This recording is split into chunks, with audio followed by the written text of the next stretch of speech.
Outside of vacant Angels Stadium, where normally fans would be enjoying a ball game. But the Angels canceled their game against the Oakland Athletics in order to honor the memory of Nick Adenhart. However, all the punching bag practice won't prepare you for what it's like to get in the ring. And here at the Register's headquarters, layoffs are becoming all too common. Although it wasn't a picture-perfect end to senior night, the Titans still have a chance to salvage their season at the Big West Tournament, and with it, a shot at March Madness. Reporting from Fullerton, Cameron Cramer, OC News. Tragedy strikes the LA Angels when 22-year-old pitcher Nick Adenhart is killed by a drunk driver only hours after playing the best game of his young career. Adenhart and 3 friends, among them 20-year-old Cal State Fullerton student Courtney Stewart, were hit by a dark red van. The driver of the van was 22-year-old Andrew Gallo, seen here in a 2007 mugshot. Gallo was driving on a suspended license. At the press conference, those close to Adenhart could barely contain themselves. It's great.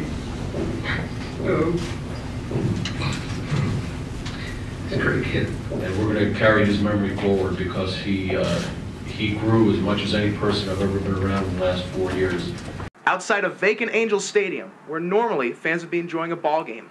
But the Angels canceled their game against the Oakland Athletics in order to honor the memory of Nick Adenhart. Less than 12 hours after Adenhart struck out 5 in 6 innings of work, Angel fans gathered to pay their final respects. Fans quickly assembled to make memorials at Angel Stadium and the crash site. Some dropped flowers, while others made out personal notes to Adenhart. It was a simple gesture aimed at honoring the life of Nick Adenhart, a life full of promise and potential that was cut far too short. You know, it puts everything in perspective. Yeah, it's sad that they lost. Yeah, it's sad he didn't throw a complete game and Sosha pulled him, but it's nothing when you think how precious life is and how quickly it can be taken from you. This banner hangs at the exit of Angel Stadium. It's a fitting reminder, in sign of hope, that one fallen angel has gone home. Cameron Cramer reporting. This site might not be familiar in the near future. With the evolution of media, the newspaper is rapidly giving way to online sources of news. Paul Hodgins is a writer for the OC Register. A functioning democracy needs to have a functioning press, and we're losing a functioning press, at least as we understand it. And I'm not sure if bloggers are really going to take the place of investigative reporters. Bill Lobdell is an OC blogger who used to write for the Los Angeles Times. Newspapers are a very archaic way to get your news. It's delivered 12, 14 hours after the news happens at the earliest. According to the Orange County Register, nationwide newspaper circulation has been declining for the past 23 years. And here at the Register's headquarters, layoffs are becoming all too common. What's to blame for the decline of the newspaper? The internet has given us instant access to information that used to take hours to process. Newspapers are attempting to jump on the online bandwagon, but revenues aren't catching up quite as quickly. Now, as you used to have these newspapers that would basically own the advertising market and have billions and billions of dollars in advertising just in these few papers. Now that advertising's being fragmented quite a bit. So, despite all the changes that will be undertaken in this technological renaissance, Lobdell and Hodgins feel the glass is half full, and that news coverage will continue to evolve with technology as long as journalists are able to adapt. I think if you go into it with the attitude that it's going to be there, of course, in some form, it's changing, but I'm young and I'm going to change with the changes, then you probably will find a career. As reigning NBA champions, the Los Angeles Lakers could have spent their summer vacation celebrating, but they spent it getting better.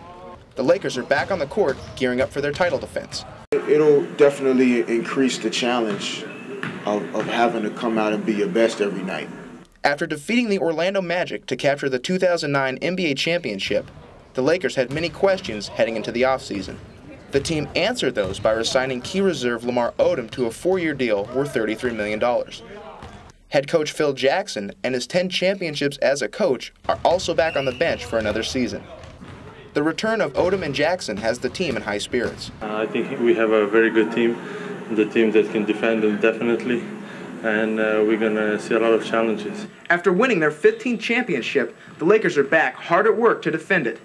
The core of the team is still intact, but the Lakers brought in some extra defensive help by way of a former Defensive Player of the Year. Ron Artest won the league's Defensive Player of the Year award in 2004 and now joins the Lakers, signing a 5-year deal. Artest has been known for his outlandish behavior early in his career, but he insists that winning a championship is the only thing on his mind. I don't know if people as naturally gifted defensively as me on that wing. Now Kobe, he's like a naturally gifted defender. But the other teams can say what they want. I've been doing this ever since I've been in the NBA. The team is missing one big piece from its championship run. With the signing of Artest, the Lakers were forced to cut ties with high-flying forward Trevor Ariza, who signed with Houston. Even with the loss of Ariza, the Lakers still have plenty of talent, with playoff MVP Kobe Bryant leading the way. While the team is already being pegged as one of the NBA's best, the Lakers only have one goal. The one last year, but that's already behind us. And now we are looking forward, and the present is winning another one.